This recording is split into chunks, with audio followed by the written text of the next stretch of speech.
I'm your host, Kaylee, and this is Rebel Wellness.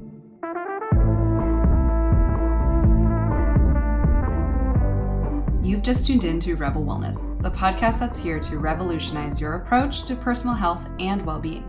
I'm your host, Kaylee, also known as Coach Kales, and I'm thrilled to have you join our Rebel community. In a world that's saturated with fleeting diet trends and unrealistic beauty standards, we believe it's time for serious change.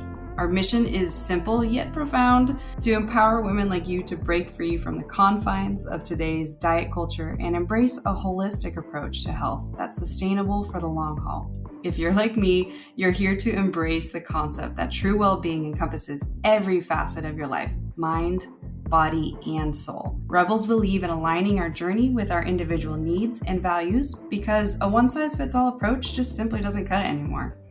This podcast is your safe space to explore the depths of wellness, guided by myself, experts, real-life stories, and genuine commitment to your growth. You're here to begin your transformative journey, and it's time to discover your own version of balance in your health. Every week, when you tune into Rebel Wellness, we'll learn, grow, and rebel against the polarizing, outdated norms to finally achieve lasting vitality and joy. Because that sounds pretty great, right? Your journey starts now, and I am so excited that you're here.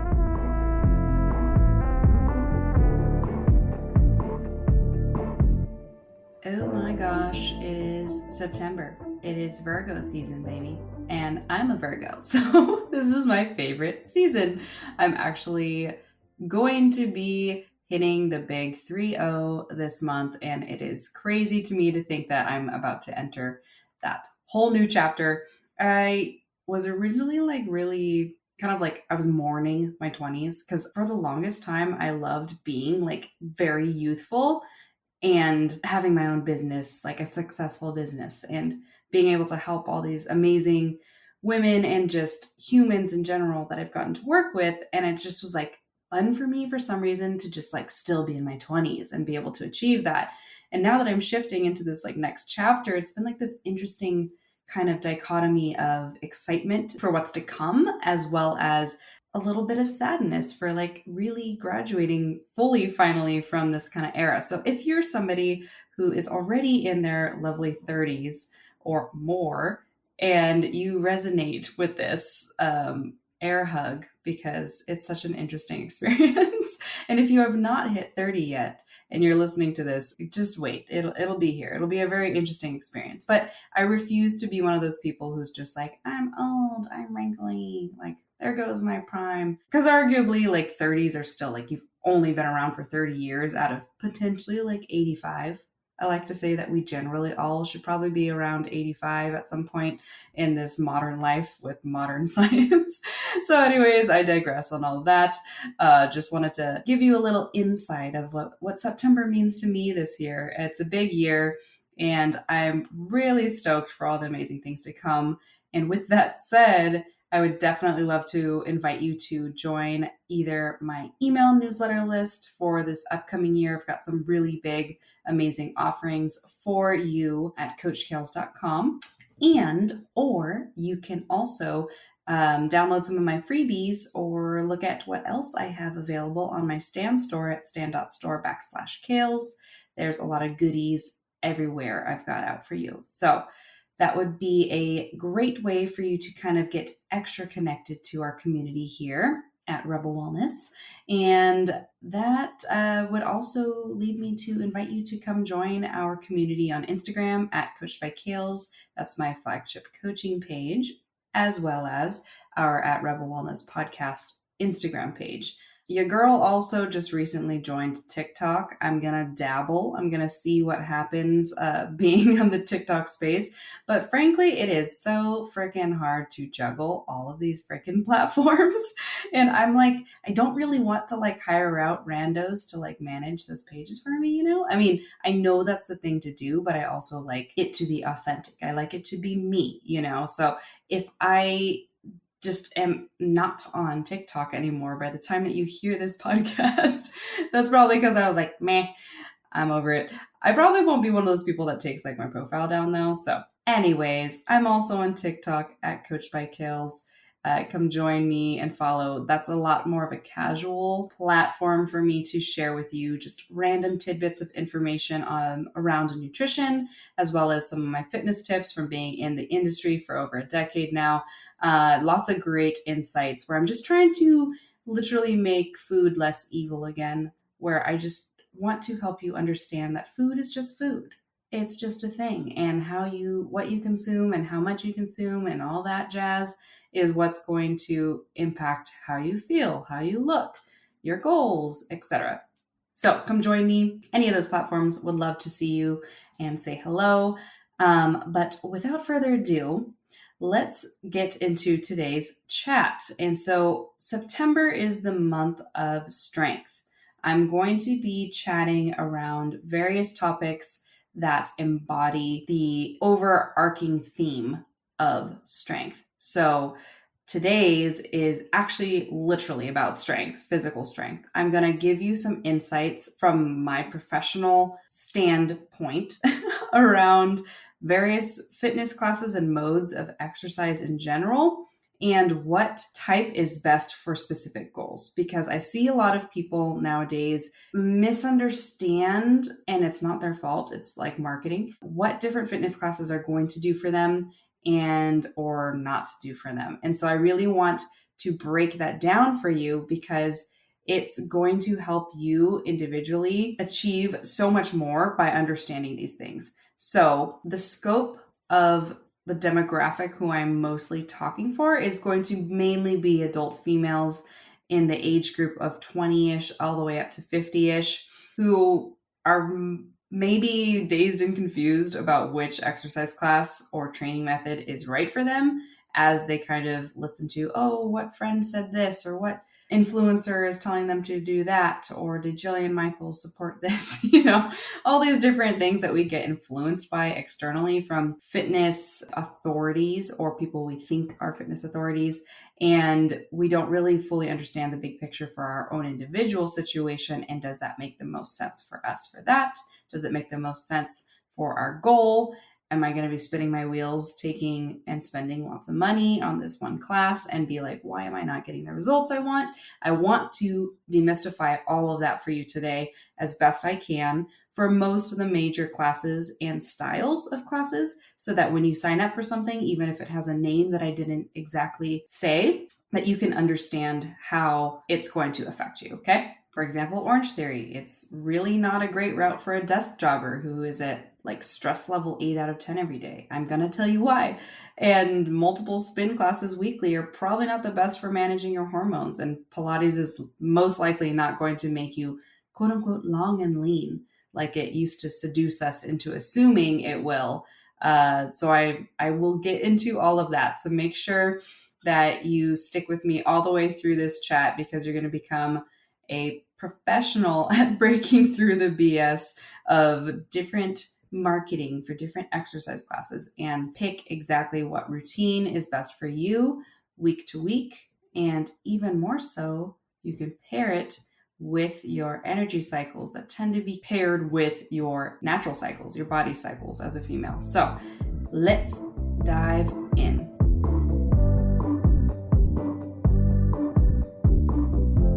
So foundationally, we need to explore the two major types of exercise from a scientific differentiation, which will help you better understand why you are or aren't getting the results you want based off of what classes or exercises you're consistently picking throughout your week.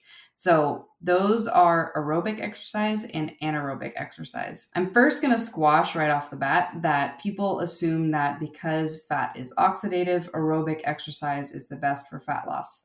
There is a yes and no to that, and it is mainly a no if you are somebody who is looking for longevity with a certain body composition, with a certain amount of strength and muscle, as well as how much you're able to actually eat to sustain and support extended aerobic activities. So what is aerobic activity? Technically, the definition of aerobic workouts are forms of exercise whose primary function is cardiovascular conditioning, aka aerobic, meaning with oxygen. That's what it literally means. So exercises that make us uptake significant amounts of oxygen to continue to perform said exercise, that would be aerobic activity. So this is extended bouts of that style of activity, because when we breathe, we flood our body with oxygen for our muscles so that they can move and function. So that's where aerobics is very breathing intensive. And that's usually where you're going to see an increased heart rate. So anything that's really above like 110, 120, 130 and sustained, that's typically going to come from aerobic exercise only. There's subgenres of aerobic exercise, and that would be low impact aerobics, and then there's high impact aerobics. So that's where you can kind of differentiate if you're going from like speed walking all the way up to sprinting or long distance running with a fast pace, essentially. So the opposite of aerobic meaning with oxygen, is anaerobic, which is without oxygen. So compared to aerobic exercise, which tends to involve sustained physical activity for a period of time, anaerobic activity involves shorter but more intense exercises. So those exercises don't use oxygen for energy. They rely on short-term forms of energy, aka glucose, which is stored in your muscles and things like that.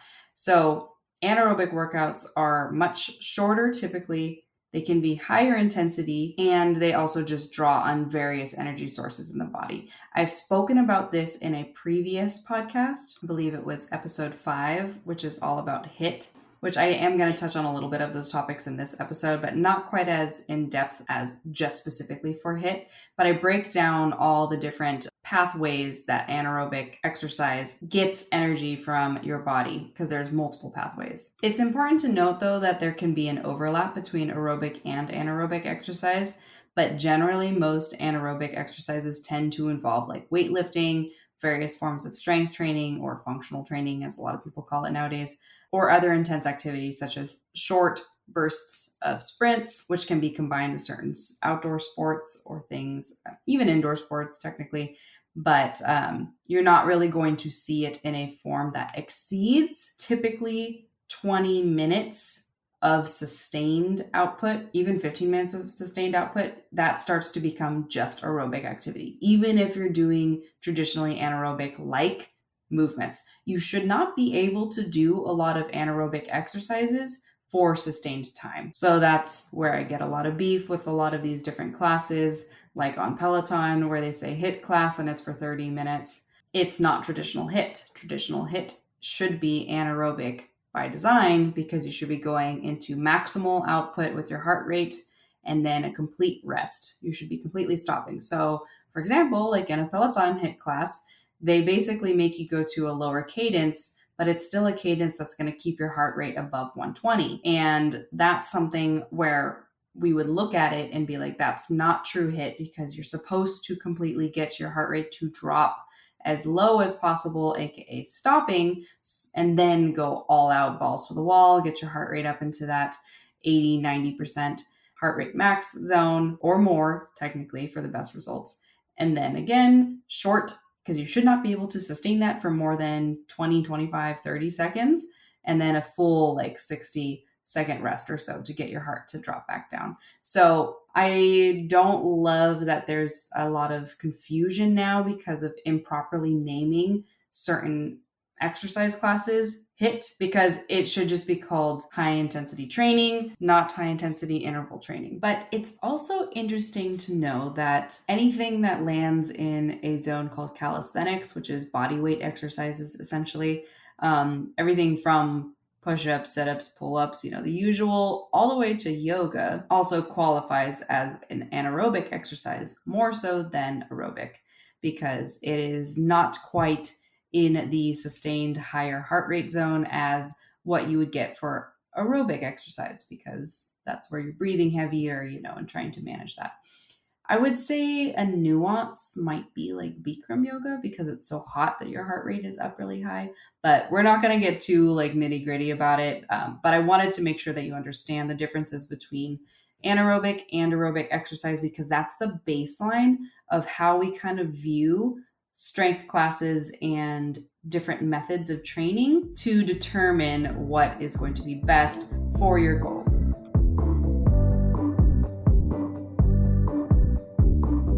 Okay, so I'm going to go through about 3 categories that I shifted all of the major workout classes and methods of exercise that I can think of off the top of my head. Like the most common ones that I get asked about or that I know that clients partake in. And so I'm going to break them into 3 different categories and then answer like who's it best for? What is it less ideal for? Who's at greater risk than reward, etc. Okay, so I hope that I can cover all of it. I'm going to do my best. So let's go right off the bat with the first category that I am considering cardiocentric fitness classes. And this is because for most sessions of these fitness classes or exercise styles, we usually are going for 45 minutes or longer. A standard exercise class is usually a 50-minute class, unless it specifically says like a short class or something like that. Anything under 20 minutes, let's say, is not really a cardiocentric fitness class. I would call that probably more in the anaerobic zone because we call an anaerobic threshold when you are reaching right before aerobic, because basically your body will utilize anaerobic energy systems until you supersede a certain length of time where your body needs to shift into the aerobic pathway, where it needs to create energy more efficiently for more sustained time. So basically any fitness class that is going to be longer than like 30, 40 minutes or so is a standard fitness class, because it is kind of just what is general. Like that's what we usually just see on the calendars at our gyms. Most classes are around that time frame. So that's kind of what I'm going off of. Here in the US, I'm not really taking into account things that are shorter or more specialty. So what have I categorized as a cardiocentric fitness class from our modern day exercises? So spin classes. So that's everything from Star Cycle, Burn Cycle, Peloton, you get the gist. Those spin classes are 100% cardio classes. As I'm sure if you've partaken in any of them, that is how it feels. You're breathing heavy, you're sweating a lot. That is aerobic class. Kickbox cardio classes, I mean, it's in the name. Zumba classes, any dance cardio classes in general. Some boot camp classes like body pump, which I believe is dominantly out of 24-hour fitness, but I do believe other places use body pump classes. And that's where you have moderate weights and they're paced with music. So there's usually not a lot of rest periods, which means your heart rate stays elevated, which means aerobic. So I've partaken in a few body pump classes, mostly because like old friends of mine were like teaching them. And they definitely land more in a cardiocentric fitness class zone for me, even though you are weight training, but you're never really lifting heavy enough where you can safely perform the movement with good resistance at a faster pace. Anything that's strength with a faster pace is most likely not heavy enough to be safely performed, which means that it's probably a cardiocentric aerobic activity in the end of the day. Because if I could deadlift to the pace of a Sam Smith song with 200 pounds on my bar, that would be a fascinating spectacle to see. I have literally never seen anybody do that. Maybe some of those like top champions from the CrossFit games could do that, but the general person could not and should not do that. So that would mean that you're using light enough weights to keep up with a faster pace. So hopefully that makes more sense as to why I fit those into a cardiocentric zone, because again, you're not getting enough rest periods where your heart rate goes down, and then you're sustaining higher heart rate through most of that class because you're pacing it with music or pacing it with whatever your instructor wants you to do, which is usually keeping you moving constantly the entire class. Because a lot of classes, honestly, like a little bit of a side note, most classes are there to kick your ass. They're there to make you sweat like crazy, be really sore, which technically means from a fitness professional side that you did a lot of cardio and you overtrained. If you're super hella sore for several days after a class, that didn't mean it was a badass workout. That meant that it overtrained you. And so my clients quickly learn that I don't want them to be super beat up after every single session. That's a horrible way to gauge efficacy of a workout. And it's something that is relatively dangerous because we go to these classes like Orange Theory and such, which, yes, that's my last one that you might be surprised about. Orange Theory, I put into a cardiocentric fitness class because 2/3 of the Orange Theory method is treadmill and rowing machine. Those are two cardio machines. And so all of these classes are going to make you get a good drip and work really hard, but that doesn't mean that it actually benefits you in the long run because it's going to be putting you in a overtrained zone, and you most likely aren't going to be properly recovering afterwards if you live a normal working adult life or you have children and things like that. You don't get to sleep long enough, or maybe you didn't get to eat well enough. And especially if you're overdoing it and doing like 3 to 5, well, 3 would be like maybe max if you spread them out, but 4+ workouts at Orange Theory or any of those kind of F45, like boot camp sweat type places, you're most likely overtraining yourself and you're going to hit a wall, hit a plateau.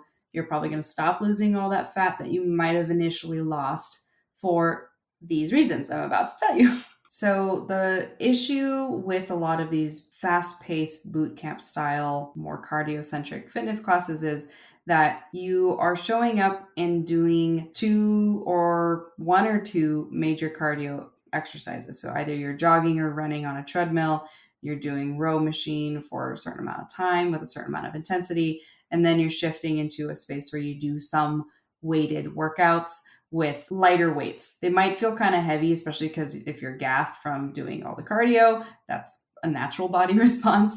But you're never able to lift heavy enough to stimulate significant muscle growth. And having more muscle is what makes you more metabolically active at rest. So when you're burning calories doing cardio, you're only burning those calories while you're doing that cardio.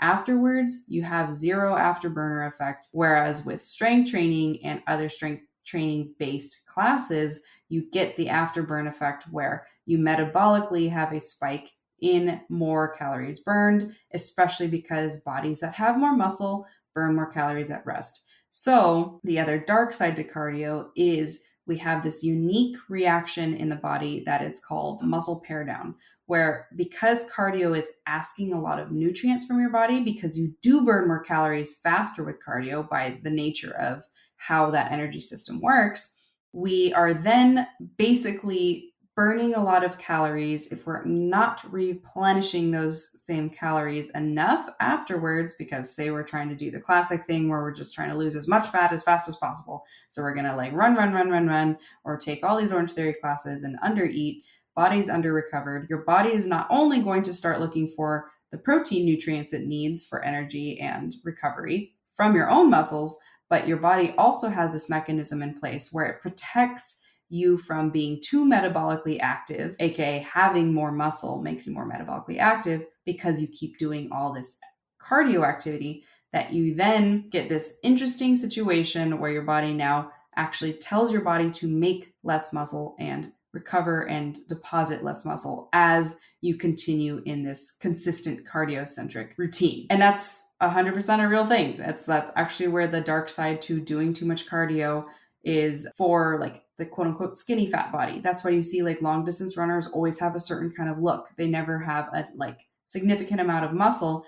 And the other side that sucks with cardio is as you get more efficient, as your cardiovascular system gets healthier, aka gets more efficient, you have to push it harder. You have to keep doing more to get the results of improving. And so that's the hard part with cardiocentric fitness classes, is you kind of bottom out at a certain point where your 50-minute spin class, you're either going to have to increase the resistance to make it harder on your muscles to increase the intensity, or you're basically just going to get really good at it and then kind of plateau and just be doing it for the cardio benefits. So to answer that first question of like who is best to utilize cardiocentric fitness classes, it could be anyone in the general population who wants to have a few workouts a week to challenge their cardiovascular capacity, which is immensely helpful for a multitude of reasons, not only like blood pressure and circulation or blood sugar management, but overall having a healthy heart is extremely important. But I would just say I wouldn't exceed 2 to 3 cardiocentric fitness classes a week, and you should never be doing it with the goal of fat loss. And I know that that sounds confusing, especially again, if you're somebody who has been following the whole aerobic fitness is the best for fat loss because fat is oxidative. That's where, yes, it kind of can, but when you're overdoing it in the way of just only doing cardiocentric fitness classes, you're going to be missing out on a lot of the benefits of building muscle, having more metabolic activity because of building more muscle, and giving your body space to recover and eat enough, as well as it's really hard to eat in a deficit, especially if you're like following macronutrient ratios to shape your body and lose body fat and keep your muscle while overdoing it with cardio classes, because you're going to become ravenous. Especially the female body uniquely has a more significant response to too much cardio, where our body actually is asking for more nutrients than it actually needs because it sends signals to the brain. Your ghrelin is what hormone signals your brain it's hungry. Ghrelin spikes faster after cardio for females, especially if you do only cardio, because it's like, hey, we need more nutrients. You're expending a lot for some reason. And then when you prolong that, it makes it even worse for your longevity goals and your health overall, because it's depleting a lot of nutrients from your body. It's paring down the muscle ability to build muscle and maintain muscle. And it's just putting you in a position that is not the best for hormones, especially if you're somebody dealing with a high stress job or a high stress life, because cardio uses cortisol, because cortisol is what activates your ability to create energy. So if you are somebody who already has high cortisol from life things, and then you're adding more cortisol into the bucket by doing your crazy spin classes on Peloton every night or something like that, it's going to put your cortisol in too high of a position for too long all day long. And you could experience significant hormone imbalances, as well as like adrenal fatigue and things that kind of land in that umbrella. So that is really important to understand. And I've also I've talked about it many times before. I am somebody who physically has gotten my hormones tested and know that I am somebody who has what they umbrella call adrenal fatigue.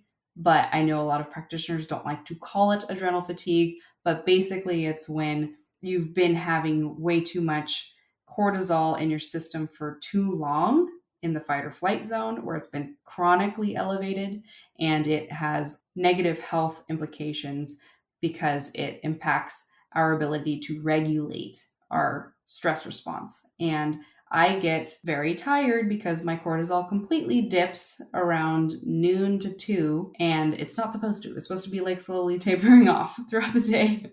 So that's where my cortisol, quote unquote, fatigues, and I'm actively working on repairing that. But that for me means that I do not do more than 1 to 2 cardiocentric fitness classes or exercises on my own weekly, because it is not supportive of my stress. So I would highly, highly recommend that if you're somebody who is in that similar category, you have a very stressful job or you have kiddos, whatever, I wouldn't do more than 2 or 3 of those classes a week. They can totally be in there, especially if you find joy in your Zumba or those bungee workouts, if you know what I mean. If you've seen those, it's kind of hilarious.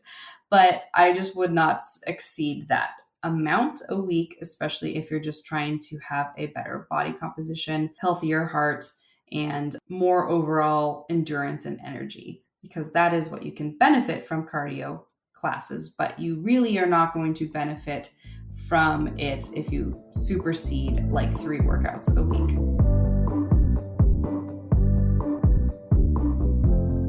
Okay, so the next category is strength, flexibility, and mobility based classes. So we're looking at Pilates, yoga, barre, TRX, suspension trainer classes, and like mega reformers. If some of those sound like completely confusing to you, it's totally okay. If you understand what I'm talking about, then this is great. I'm not going to completely like give full definitions of different types of classes because that's not necessarily as important. But if you remember them and you see those classes like on your gym calendar or something like that, now you'll know that's what this category is. So this is more in the anaerobic zone and sometimes can cross over into that like dual aerobic, anaerobic, depending on the style of the class. I don't know every single class teacher's method when they are preparing it. Some of them like to do like really fast pace, kick your ass, because the collective misconception that that means it was a good workout is super true for a lot of classes. But a Pilates and yoga and barre is actually a combination of the methodology behind Pilates and yoga as well as ballet, actually. And so it kind of is in the same category where you are weighting, so you are putting resistance while you do different movements, but you're not doing it at a fast pace where you're kind of sustaining this consistent movement long enough to be considered in an aerobic zone. So this is an anaerobic threshold because you're utilizing your muscles, you're strengthening them, but you're not necessarily loading them extremely heavy. So that's where I put it more in a category where there's strength involved, but it's also very dominantly flexibility and mobility. So these classes are often advertised to the general population as how you achieve a lean toned physique. Long and lean was an old phrase from like the 80s, maybe 70s as well, and definitely in the 90s where like Kate Moss was a thing. And it stemmed from the concept that like adding resistance and time under tension with like calisthenics for your Pilates and yoga movements, plus also lengthening through stretching and performing other movements that also kind of lengthen the muscle, allowed you to build muscle tone, quote unquote, alongside staying leaner. So part of this works if your genetics have you in a tall, leaner body where your muscles are already longer and your body type is already leaner. We would call this an ectomorph. That's the dominant group that are like the teachers of these classes and or the people who tend to gravitate and partake in ballet and things like that. That's why you don't usually see people with shorter, stockier body types partake in ballet as often, right? And ballet has its own toxic culture in general. It has beautiful history and it's its own art in its own way. However, when you know people who are in ballet, like I had a very good friend in high school who was an amazing ballerina who went to New York actually to perform professionally. She was riddled with tons of different pressures and, you know, honestly disorders with eating and physically because they're just under such high standards to look quote unquote long and lean. So if you don't have that body type, you really don't succeed in that zone. So you most likely ditch it. We're not really just going to talk about dance in that zone, but I wanted to kind of like point that out because it helps you understand that a lot of the teachers who go into later to teach Pilates and barre and things like that have this background from being in ballet when they were younger and or they gravitate to that type of exercise because it comes more natural to them and it also makes people look at them and be like, oh, I want to look like you. I'm going to take this class. But first things first, lady, I'm going to tell you right now, you're only going to look the way that your genetics is going to let you look. So paired with your exercise and nutrition. So if generally you know your body type and you're more of a mesomorph, which means you can gain muscle and gain fat pretty easy, but you can also lose fat and maintain muscle more easily. That's a mesomorph.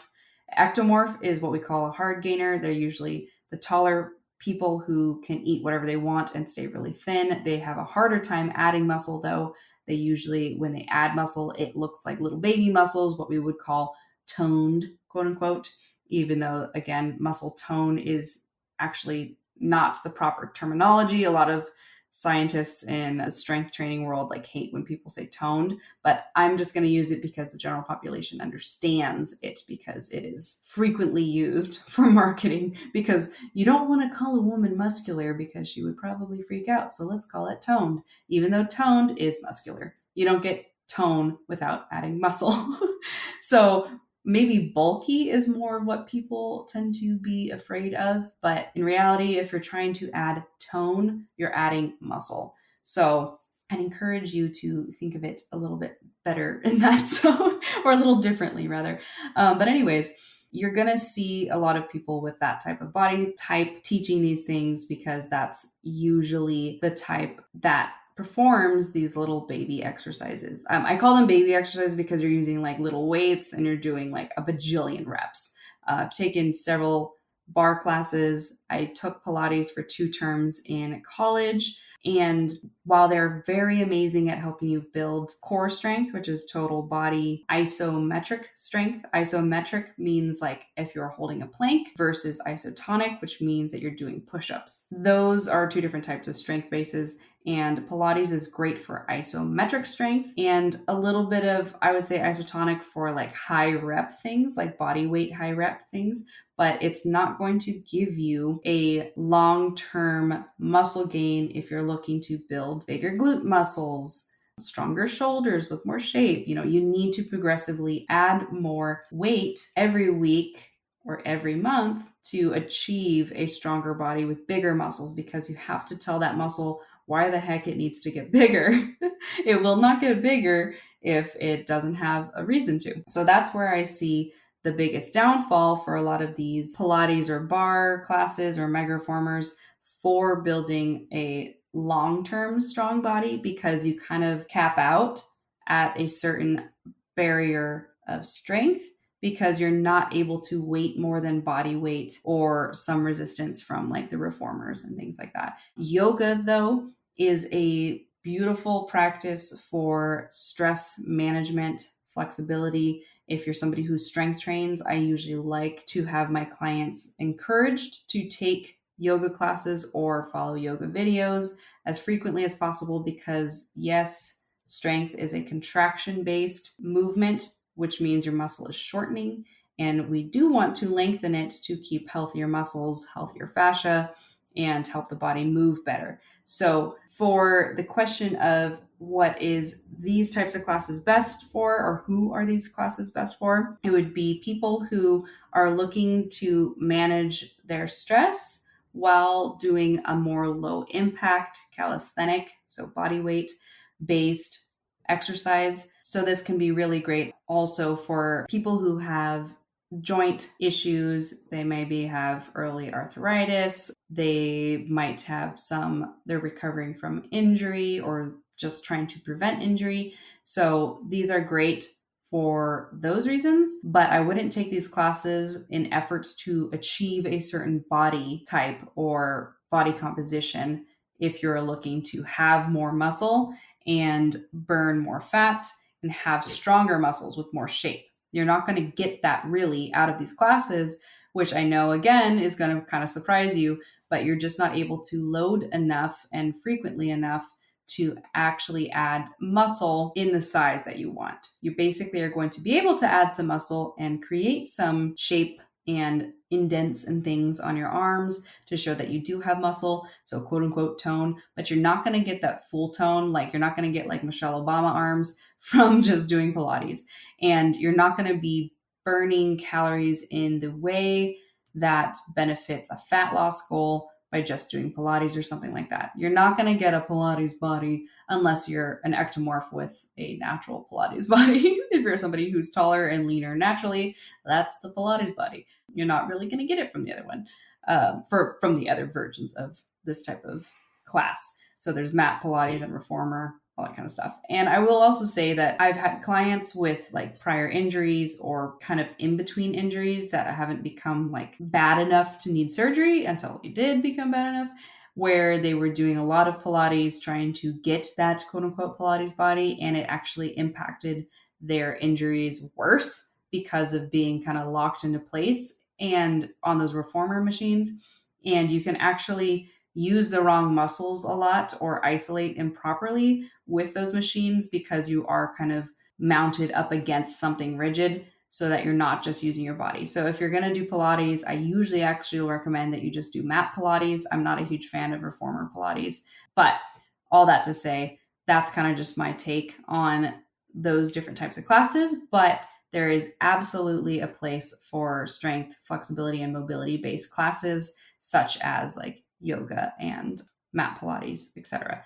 I'm personally not a huge fan of barre. I've also found like barre 3 and all those to have kind of a certain vibe that I don't vibe with. And a lot of my clients don't vibe with it either. And some of them are like, I'm so glad you said something because like I kept feeling this weird energy that was a little pretentious and I never was really getting the kind of workout results that I wanted and I was wasting a lot of money, So if you feel that way, I feel it too. And I agree. And you don't have to go to those classes if you don't feel like they're actually benefiting you.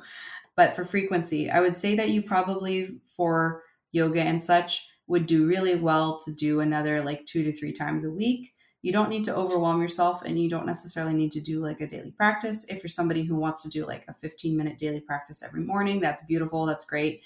That would be a really good way to incorporate the benefits of like morning circulation and flexibility into your day to start off your day. But again, if you're somebody who wants to do like a 50-minute or 90-minute practice, I would just do 2 to 3 times a week and probably not necessarily exceed that, because if you do exceed that, you're probably doing more than you need to for those benefits. And if your goal is to try to shape your body again, you should probably be incorporating some strength training.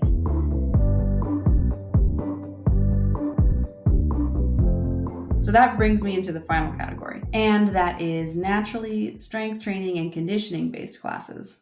So these classes are things in the categories of like CrossFit, circuit boot camp classes, private strength training with like a trainer that involves periodized progressive programming, and classic kickboxing, so not kickbox cardio, those are different, and kettlebell classes or other functional training classes. So these are the types of strength training and conditioning classes that involve progressively increasing your weight following a program or some general outline of a consistent program week to week, where you're consistently training nearly every single muscle group, especially the major muscle groups, like the largest muscle groups, such as your lats, pecs, glutes, quads, hamstrings. Those are your biggest muscles. And they're like the general muscle groups where you're working those muscles consistently at least 2 times a week or so. And these classes are always going to be the best for building muscle. They will be probably the king classes for building muscle. If you aren't doing progressive programming and you want to build muscle, like you want a more shapely butt, you want stronger arms, you want a leaner back, you want better posture with more balance with your muscles, different things like that. You're going to be getting that from strength training and conditioning based classes. And you're also going to move better in life from strength training and conditioning classes. However, the nuance to that is that you are not following something that makes you rush through your weightlifting. So there are CrossFit classes and circuit boot camp classes that want you to simultaneously lift heavy and do it fast. That is where you get into injury zone, because there's a lot of risk for an accident in form. So you most likely will get to a form failure zone, which you should when you're lifting heavy, but you should never get in a form failure zone while you're flinging a weight around or something like that. So historically, I have never been a huge fan of CrossFit because traditionally, a lot of the past clients I've had or friends, I've almost known all of the ones who become avid CrossFit goers to have had some major injury during their time training. And it makes sense. Like I've said before, I totally get why people love CrossFit. There's a community involved. It's challenging. You have people cheering you on. It's great. It's amazing for that. And there's a lot of great places that don't make you basically lift crazy weight, crazy fast. because they know that it's not always necessary to be stronger and healthier. But if you're going to go any of that CrossFit or circuit boot camp class style, be careful if you're crossing the threshold into an aerobic zone where you become kind of a cardiocentric fitness class where you're throwing a lot of like heavy weights around. That usually puts you at risk for injury. So when you're looking at risk versus reward, make sure that you're always competing only against yourself. You're taking the pace that you need. You're not overdoing it. And you're working with a coach or team or instructor who understands that like you're in it for strengthening your muscles and challenging yourself and doing better week to week, not just beating everybody else, beating your body down, etc. Because there's actually been a huge spike in the last 5 to 10 years from CrossFit of people getting what's called rhabdomyosis, which is where basically your body gets overtrained so hard that you start to actually eat the muscle. Your muscle starts to basically atrophy, and you basically start to get it dissolving into your pee, and then you'll have really dark pee and you'll feel like crap, and it can be potentially life-threatening. And it's been happening more because people aren't knowing their own threshold, and people in CrossFit are like, you can do more, do harder, go harder, and people are pushing themselves across that natural barrier where their body's like, yo, you're like desk job Bob. Probably don't act like you're a NFL athlete, you know? And so if you are somebody who wants to do one of those kind of community-based strength and conditioning classes, I would definitely just make sure that you listen to your body, learn your body, take your time. And you really need to prioritize your sleep quality, your food. You need to have enough protein and hydrate enough if you're going to do that. As anything with any of these classes, honestly, you definitely need to prioritize that for your best results.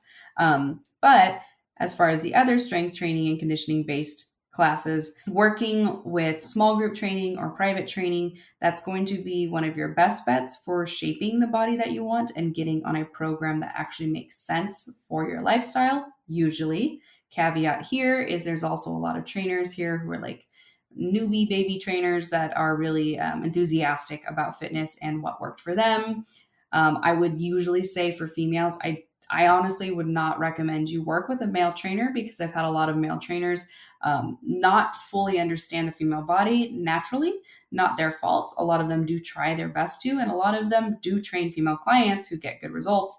But if you're somebody who's looking for someone who understands a little bit more about the unique shaping that the female body wants, or like things that are less desirable, you know, not making you build out your sides of your waist because you want to bring your waist in or whatever. There's a lot of different little nuances, as well as understanding that you should be changing your training with your cycle every week. Those are all things that a female trainer can be a lot more intuitive with you, and they can resonate a lot better with different things as well. So totally great to work with a male trainer. If you already have a male trainer and it's gone well, that's awesome. But if you have the chance to make a choice, I would work with a female trainer if you are a female, because you're going to have a lot better results for a multitude of reasons. And I can't tell you how much like a lot of the male trainers typically train my females like a male still in a lot of ways, and it's okay, but at the same time they tend to not really get the results they're really looking for. And then there's just this kind of awkward phase where now you're just like super loyal to that trainer, but like you're not really getting out of it what you want, and you have a hard time, especially because females have a hard time like letting down males. Not all the time, but it happens a lot. And I think a lot of us can resonate with understanding that it tends to be harder for females to be like, I don't want to train with you anymore. You know, there's a multitude of things, but I have seen that a lot. That's why I'm bringing it up. I'm not just guessing off the cuff or any of that kind of stuff. I've literally had clients say, I can't like tell him that I don't want to work with him anymore because he's such a nice guy and whatever. Yeah. So I digress. But at the same time, you're going to get the best body shaping results and accountability out of working with small group training or private training with a professional that is qualified. You need to make sure that they have more than just their little certification from ACE, NSCA, ACSM, you know, all of those basic personal training certifications. That doesn't really teach them anything. I know because I've done them and I have had friends that do them. You're going to want to look for somebody who has got time under their belt, as well as ideally a degree is even better. Like I have a degree in kinesiology, taught me way more, multitude way more, as you would hope, than my single little do in a month and then take the test personal training certification. So you do have to be careful about that. That's possibly a topic for another time, but it is really important that people understand that if you're working out at a big box gym and they're coming at you like, hey, you've got a free personal training session, that's an upsell, of course. But also, a lot of those trainers are more on the newbie side. They're still figuring out like their population niche and they're still learning different bodies. They most likely have not been training for longer than maybe 3 years max, because a lot of trainers will start at big box gyms and then go off and do private training or work for private training studios if they want to make that a profession.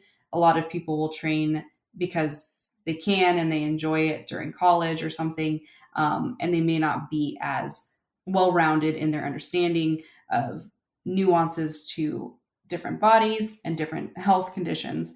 So choose wisely. Always invest in your fitness professional because that's going to make or break your success, honestly, because the more experienced people are going to cost more, but it's always worth it. Sometimes they cost the exact same that those big box gyms are charging. And so don't balk at the price for a private trainer who has more experience if it's the same or slightly more than the big box, because the big box people have way less experience, unfortunately. That's just a little pro tip. I don't know if you did not know that, but that is nothing to say bad because I even started at a big box gym. I started at LA Fitness, but I also know how new to fitness I was at that time. But at least I was finishing in college at the same time with my degree, so I was a lot more experienced with physiology and anatomy and all that stuff than my colleagues that just took the certification test and we're kind of doing the thing. So anyways, that's important to know because I think a lot of people don't always know that, but in the concepts of learning strength training and conditioning based classes, that's something important to know because personal trainers and small group training lands in that category, and that is going to be your best bang for your buck for body recomposition and building strength to just perform better in life. Like it's a lot of functional movement stuff where you're going to get better at lifting things. You're not going to hurt your back as much, again, pending that you have a good coach.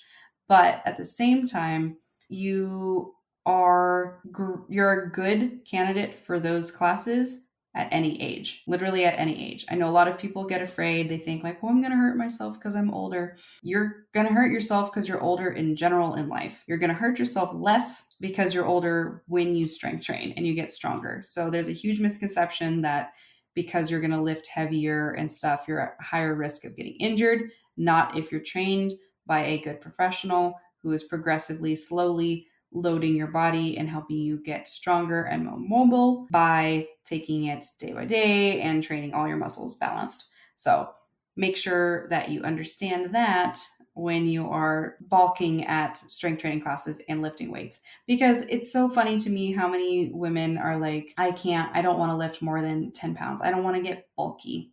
But every day they're lifting 20-pound bags of this or that. They're lifting their groceries. Some of them are carrying babies that are like 20 or 30-pound babies, like all this different stuff, but they just can't not lift more than 10 pounds. Like they're like, there's no way I'm going to get bulky. I don't want to look like a man. And I'm like, oh my goodness, it's just not at all what's going to happen. We do not have enough testosterone to look bulky. And the only way we get bulky is if we build a lot of muscle and we keep all of the fat on our bodies by continually overeating our calorie needs for the day. It's pretty simple.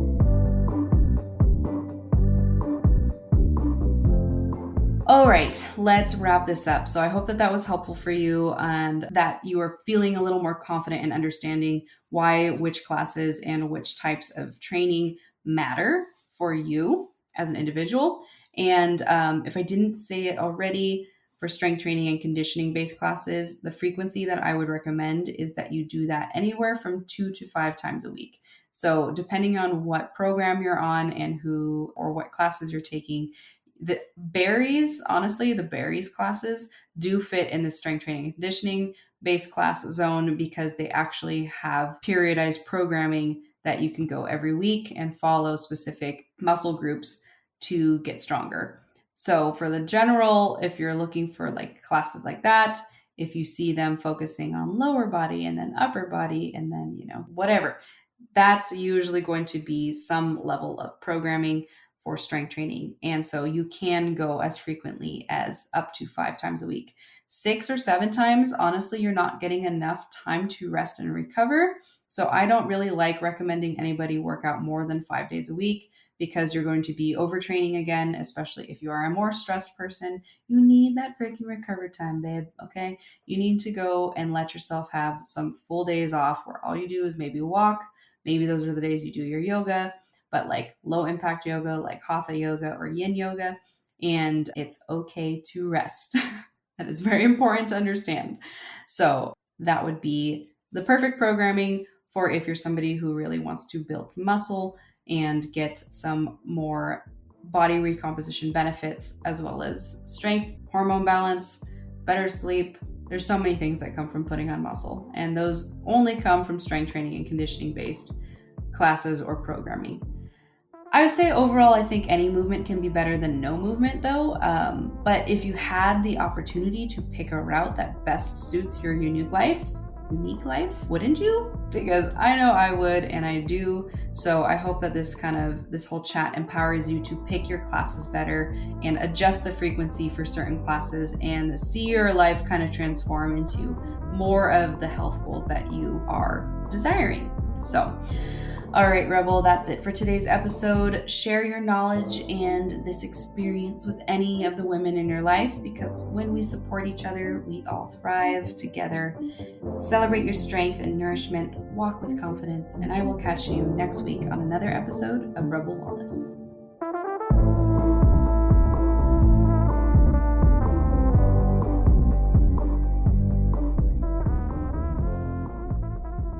If you are still listening, thank you for tuning in to our latest episode of Rebel Wellness.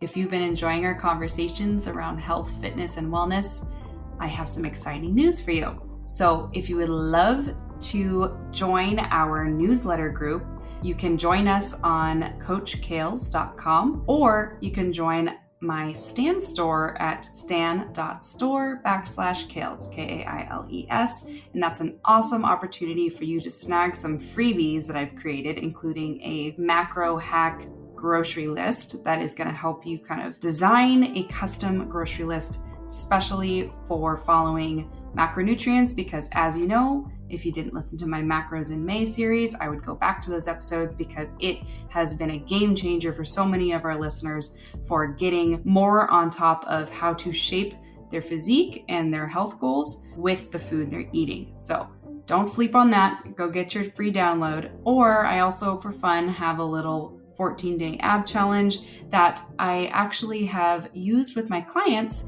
and my clients have had some really surprising that only in 14 days you can have such great progress with your core strength and your abdominal muscle tone in general. So that is also free on my Stan store. So again, STAN, like Stan the man, stan.store/Kales, and you can also join our newsletter from that.